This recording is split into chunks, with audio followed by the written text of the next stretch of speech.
एक अमीर महिला ने अपनी बहू के चरित्र की परीक्षा लेने के लिए जानबूझकर अपने सहेजे हुए चेहरे पर मिट्टी का एक मुट्ठी भर मल दिया और अपनी बहू के दरवाजे पर दस्तक दी। जैसे ही वह सोच रही थी कि यह व्यक्ति कौन है, अजनबी ने अचानक कहा, मैं तुम्हारी सास हूँ। तभी उस महिला को एहसास हुआ कि यह वही महिला है जो उसके पति की माँ है, जिससे उसने जल्दबाजी में शादी की थी। तो उसने तुरंत बहुत विनम्रता से उन्हें अंदर आने के लिए आमंत्रित किया। जब सीईओ, जो अपनी पहचान छुपाए हुए था, ने अपनी मां को बिना बुलाए आते देखा तो वह इतना चौंक गया कि उसके मुंह से पानी छूट गया। जब उसने यह जानने की कोशिश की कि उसकी मां किस लिए आई है, तभी उसके चेहरे पर सुअर के गोबर की तेज बदबू आ गई। असल में यहाँ आने से पहले वह खास तौर पर आधे घंटे तक सुअर के बाड़े में रही थी, ताकि देख सके कि उसकी बहू गरीबों को तुच्छ समझती है या अमीरों के पीछे भागती है। अप्रत्याशित रूप से न केवल उस महिला ने उनसे नफरत नहीं की, बल्कि उसने सोच समझकर अपनी सास को सोफे पर बैठने के लिए भी ले गई। ये देखकर कि महिला ने उसके शरीर से आ रही बदबू के बारे में एक भी सवाल नहीं किया, सास को तुरंत लगा कि वह दिखावा कर रही है, इसलिए उसने तुरंत ही गांव में अपनी दुख भरी जिंदगी की शिकायतें आंसू बहाते हुए शुरू कर दी। उसने कहा कि वह गाँव में अकेली रहती है, मुर्गियां और सुअर पालती है और अपने बेटे को पालने के लिए बहुत मेहनत की, लेकिन बेटे ने शादी के बाद अपनी माँ को पूरी तरह भूल गया और उसे एक जर्जर पुराने घर में अकेला छोड़ दिया। ये सुनकर महिला को तुरंत महसूस हुआ कि कुछ गड़बड़ है।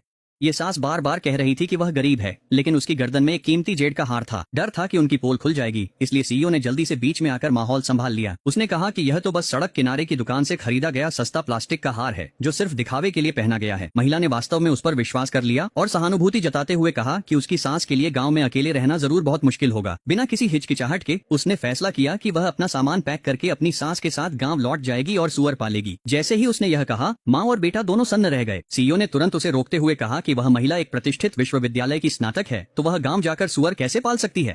अप्रत्याशित रूप से महिला का उत्साह बिल्कुल भी कम नहीं हुआ।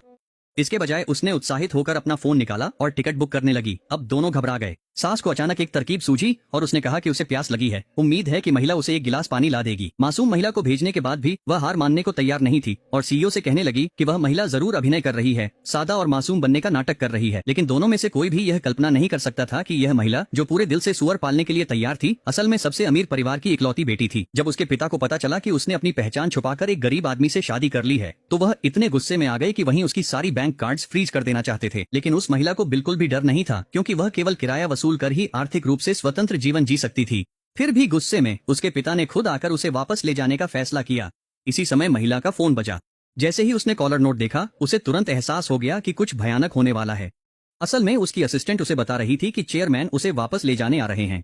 क्योंकि उसके पिता का चेहरा पूरे साल वित्तीय समाचारों में दिखाई देता था, इस शहर में ऐसा कोई व्यक्ति नहीं था जो उन्हें न जानता हो। अगर उसके पति और सास देख लेते तो उसकी असली पहचान खुल जाती। शुक्र है उसके पिता गलत कमरे में चले गए। असिस्टेंट ने चेयरमैन को मीटिंग की याद दिलाई, जिससे उसके पिता को वहाँ से जाना पड़ा। इधर जब माँ सीईओ को मनाने में असमर्थ रही, तो उनके पास वहाँ से जाने के अलावा कोई विकल्प नहीं बचा। लेकिन महिला ने तुरंत अपनी सास का हाथ पकड़ लिया और उनके साथ गाँव लौटकर सुअर पालने की जिद करने लगी। सास इतनी डर गई कि सबसे तेज दौड़कर वहाँ से भाग निकली। सीईओ ने भी जल्दी से महिला को रोक लिया और कहा कि उसने एक सिक्योरिटी गार्ड की नौकरी ढूंढ ली है और अब उसे छोड़ना बहुत अफसोस की बात होगी। तभी महिला ने अस्थायी रूप से सुअर पालने का विचार छोड़ दिया। इस तरह युवा दंपति ने आम कामकाजी लोगों की तरह अपनी जिंदगी शुरू की।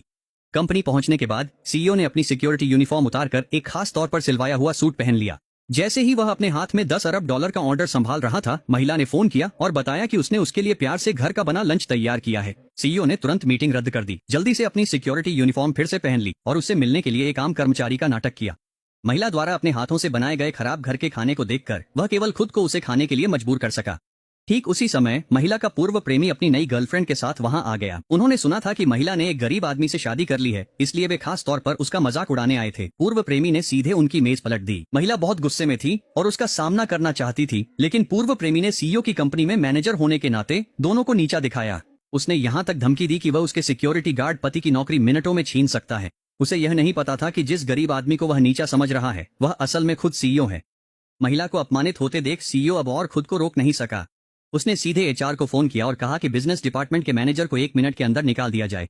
पूर्व प्रेमी ने सोचा सीईओ सिर्फ धमकी दे रहा है, इसलिए उसने अपने आदमियों को फोन किया। डरी हुई महिला ने तुरंत पिता को फोन कर मदद मांगी। यह देख प्रेमी की गर्लफ्रेंड ने महिला का फोन छीनकर गिरा दिया और थप्पड़ मारने चली, पर महिला ने उसका हाथ रोककर उसे ही थप्पड़ जड़ दिया। महिला ने ठंडे स्वर में उन्हें चेतावनी दी कि उनके पास अभी भी जाने का समय है। पूर्व प्रेमी तुरंत गरज उठा, तुम्हें मुझसे इस तरह बात करने की हिम्मत किसने दी? लेकिन जैसे ही उसने अपनी बात पूरी की, उसे एचआर से नौकरी से निकाले जाने का फोन आ गया। ठीक उसी समय एक और मैनेजर बॉडीगार्ड्स के साथ आया, तुरंत सिक्योरिटी गार्ड के पैर पकड़ ली और आदरपूर्वक बोला, सीईओ साहब। वो 2 शब्द सुनकर महिला पूरी तरह से वहीं जड़ हो गई।